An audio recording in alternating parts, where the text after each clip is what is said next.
Putin rescues the Tu-95, the nuclear bomber that NATO failed to withdraw.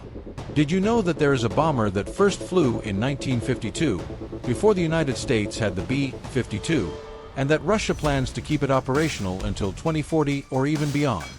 And that this same aircraft, powered by turboprop engines with contra-rotating propellers, is the loudest military aircraft in the world but can launch nuclear cruise missiles from 1,000 kilometers away? In this video, we reveal the incredible story of the Tupolev Tu-95 Bear, the Soviet bomber that survived the Cold War, continues to terrify NATO with its patrols near Alaska and the United Kingdom, and is being modernized by Putin to maintain it as a pillar of Russia's nuclear deterrent for decades to come. The Tupolev Tu-95, known by its NATO reporting name, Bear, is a strategic bomber and missile platform that has been a cornerstone of Soviet and Russian long-range aviation since the 1950s. Its story begins in the early years of the Cold War, when the Soviet Union desperately needed a bomber capable of reaching American territory. In 1950, the Soviet government issued a requirement to the Tupolev and MSM design bureaus: develop a bomber with a range of 8,000 kilometers without refueling, enough to threaten key targets in the United States. Tupolev, led by the legendary designer Andrei Tupolev, proposed a revolutionary design that combined swept wings with extremely powerful turboprop engines. The first prototype of the Tu-95 flew in November 1952, just 7 years after the end of World War II. This achievement was extraordinary considering that the Soviet Union had entered the war with a rudimentary aircraft industry.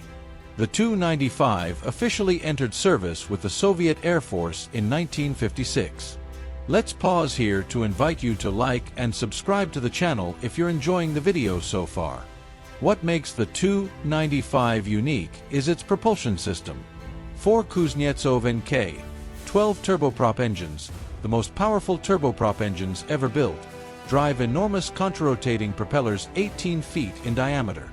Each engine generates 14,700 horsepower. The propeller tips spin at transonic speeds, producing the Bear's distinctive roar, making it the loudest military aircraft in the world. This unusual configuration gives the Tu-95 extraordinary advantages. Turboprop engines are significantly more fuel-efficient than turbojets, allowing intercontinental ranges exceeding 15,000 kilometers with in-flight refueling. The Bear's top speed reaches 920 kilometers per hour, comparable to bombers. A jet of its time, but with dramatically lower fuel consumption. During the Cold War, the Tu-95 was a key component of the Soviet strategic bomber force, capable of delivering nuclear weapons to distant targets. Its long range allowed it to conduct patrols and reconnaissance missions far from Soviet territory, frequently coming into contact with NATO forces. The Tu-95 has evolved dramatically since its early versions. The original model, designated Tu-95 or Bear A by NATO, was a pure strategic bomber designed to deliver free-fall nuclear bombs. It could carry up to 20 tons of conventional or nuclear weapons in its internal bay. The Tu-95K variant, known as Bear B, was the first missile carrier of the program. Modified to carry the KH-20 air-to-surface missile, this model incorporated in-flight refueling probes in the nose. The Tu-95KD and Tu-95KM, designated Bear C, introduced recognition systems. The Tu-95 Artiste Bear D specialized in maritime reconnaissance and signals intelligence for the Soviet Navy. The Tu-95 Mr. Bear E was a photo reconnaissance variant with camera equipment in the bomb bay and specialized electronic equipment for data collection. The revolution came in 1981 when production of the Tu-95MS, designated Bear H by NATO, began. This completely new variant was based on the fuselage of the Tu-142, an anti-submarine version of the Bear, but redesigned as a cruise missile platform. The Bear H became the launch platform for the KH-55 long-range cruise missile, the Soviet equivalent of the American Tomahawk. The Tu-95MS exists in 2 main configurations. The Tu-95MS-6 can carry 6 KH-55 missiles in an internal rotary launcher. The Tu-95MS-16 adds 4 underwing pylons, allowing a maximum load of 16 kh-55 missiles or 14 kh-55SM missiles. The most modern models can launch the advanced kh-101 conventional and kh-102 nuclear stealth cruise missiles, with ranges exceeding 5,500 kilometers.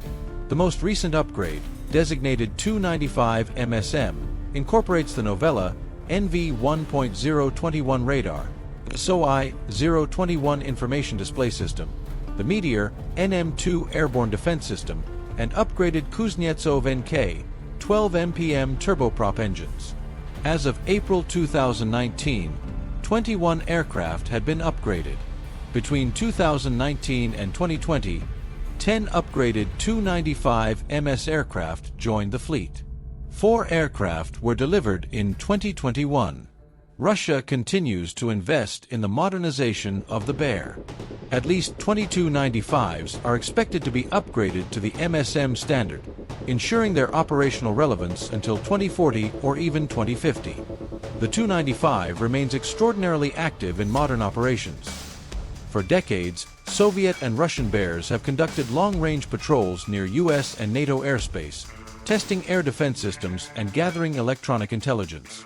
US and NATO fighter jets regularly intercept Bears near Alaska, the United Kingdom, and other sensitive areas. In November 2015, the Tu-95 was used in combat for the first time when Bear bombers launched cruise missiles against targets in Syria during the Russian intervention in the Syrian civil war. This was the first time the Bear had fired weapons in an actual combat situation. Since 2022, the Tu-95 has played a central role in Russia's war against Ukraine. Russian Bears have launched hundreds of Kh-101 cruise missiles against Ukrainian civilian infrastructure, including airports, hydroelectric and nuclear power plants, and power grids. The attacks typically involve multiple Bears launching coordinated salvos from the Caspian Sea or from Russian airspace. However, the war in Ukraine has also exposed vulnerabilities in the Bear. On June 1, 2025, Ukraine's Operation Spiderweb destroyed 7 to 8 Tu-95MS bombers at Belaya and Olenya air bases using long-range drone strikes. This was the most devastating blow to Russia's strategic bomber fleet in the entire war. Before the June attack, Russia was estimated to operate approximately 60 Tu-95s, of which about 50 were operational.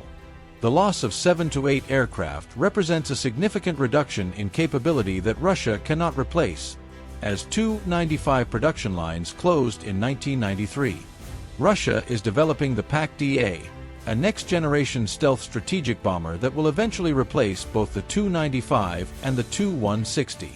However, the PAK-DA is years away from entering operational service. In the meantime, Russia must maintain its aging fleet of Tu-95s through continuous modernization and careful maintenance. Production of the modernized Tu-160 Blackjack is proceeding at a glacial pace, with fewer than 20 in active service. This means that the Tu-95, despite being over 70 years old, will remain the backbone of Russian long-range aviation for at least the next 2 decades. Like its American counterpart, the B-52, which also continues to fly decades after its introduction, the Tu-95 Bear has demonstrated extraordinary longevity. Its ability to adapt to new missions, incorporate modern technology, and operate economically ensures that this Cold War veteran will continue to grace the skies as a symbol of Russian military power well into the 21st century. And that concludes our analysis of the legendary Tu-95 Bear, the bomber that defied time and that Putin resurrects time and again. If you've been fascinated by discovering the history of this immortal giant of military aviation and do you want to continue learning about historical military technology, modernizations of classic weapon systems, and the platforms that continue to define global power, don't forget to like this video and subscribe to the channel. Turn on notifications so you don't miss any content. See you in the next video where we'll continue exploring the most iconic weapons in military history.